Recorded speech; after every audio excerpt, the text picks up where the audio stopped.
Kim Campbell once said that elections were not the best time to deal with serious issues. How wrong she was. For really serious ones, they might be the only time. The report of the Truth and Reconciliation Commission deals with this country's most pressing and sensitive moral challenge. Its findings add detail and testimony to a great, sad narrative of this country. It recharges most Canadians' sense that beyond sympathy and apology, facing up to the necessity of repairing relations between Aboriginal peoples and all other Canadians. Sympathy and apology are good and necessary, but they've never been sufficient. Nor is the sense of near collective shame that Canadians, I believe, genuinely feel, despite its moral merit, amount to an effective response. That response, like the sympathy and apologies, has to find a practical outlet, one that relates to actual situations, measurable improvement, and an end to the barren cycle of bursts of compassion followed by long intervals of evasive neglect.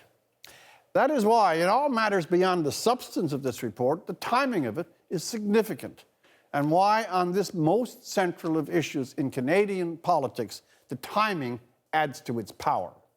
For this is a moment when Kim Campbell's comment is most off the mark. We've had a lot of talk about the leaders' debates, who hosts them, where they're going to be held, all the usual stuff, all about process and political advantage. With the release of this report, we now have a cardinal issue on which to hold those debates.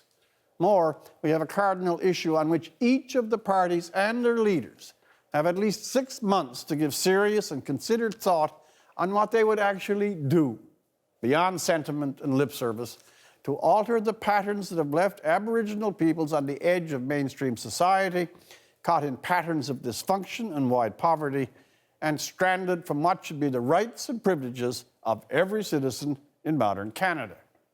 We can leave all the trivia of politics behind on this issue and ask, particularly of our leaders, what, in specifics and substance, in results that can and will be measured, they propose to do to effect the deep repair of an historical, generational, and grievous wrong. This should not be an election issue, but the election issue.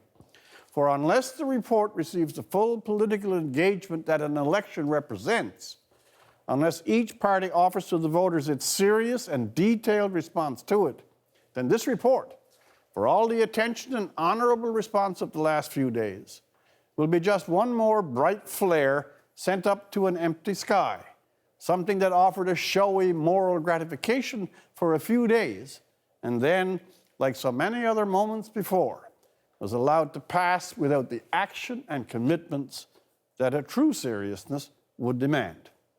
For The National, I'm Rex Murphy.